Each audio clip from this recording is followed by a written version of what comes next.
Women's suffrage is something that changed America indubitably. Despite it taking almost 50 years for women to successfully gain voting rights with the 19th Amendment, it was the start of more rights being gained for women across America.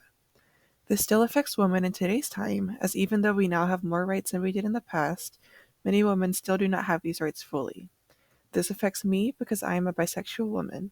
It has affected me too. It hasn't affected me too badly thus far, but I know that many others are less fortunate and have likely been denied or bullied out of voting.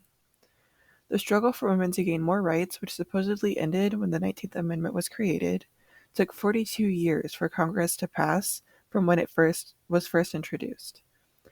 The suffragists worked tirelessly to gain women the rights we deserve. They had many different strategies in place in order to gain these rights, such as challenging male-only voting laws, hunger strikes, picketing, etc. There were two main organizations for this movement, despite there doubtless being many, many more. These organizations were the National Women's Suffrage Association, or NWSA, and the American Women's Suffrage Association, or AWSA, both formed in 1869. The NWSA sent a petition to the Senate and House of Representatives requesting voting rights for women. They opposed the 15th Amendment. The AWSA focused on trying to get state and local voting rights first. They supported the 15th Amendment and spoke out against the NWSA for being against it. In 1890, the NWSA and AWSA combined to form the National American Women's Suffrage Association, or the NAWSA. This became known as the biggest women's suffrage association in the country. 1 year before the 19th Amendment passed, they became known as the League of Women Voters. While white women were the main people known for this movement, there were many women of color working towards women's rights as well. They were not awarded as much praise or attention as the white women were for their actions in this movement. The woman of color that seems to be mentioned the most is Ida B. Wells, as she's the only one spoken of in different articles.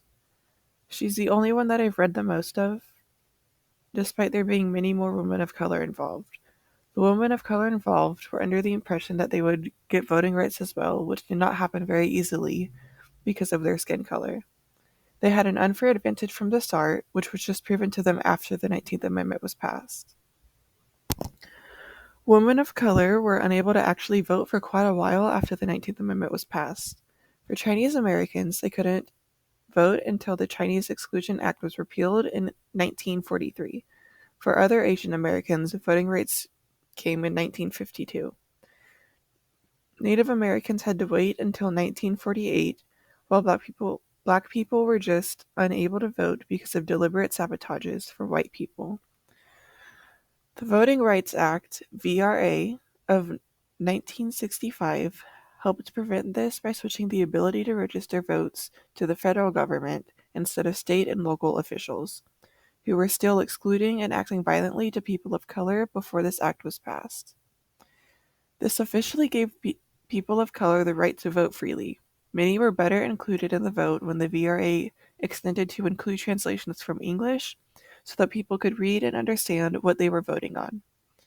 This act is what successfully got all women to be able to vote, but there is still much more work that needs to be done in order to fully gain rights. People of color, the LGBTQ community, those who have been incarcerated, and the disabled community all struggle to be able to vote for various reasons, such as inaccessible polling facilities, intimidation tactics, and disinformation campaigns. The struggle to vote is especially true for the women in these communities, as women have always struggled to have the same rights as our male counterparts, and these communities are discriminated against as a whole. This is something that is being fought for to this day, over 100 years later, as many of these people want the right to vote freely without being discriminated against.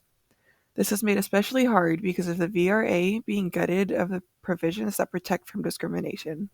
People are actively fighting to protect voting rights for many different people once again, and we can only hope that they are successful.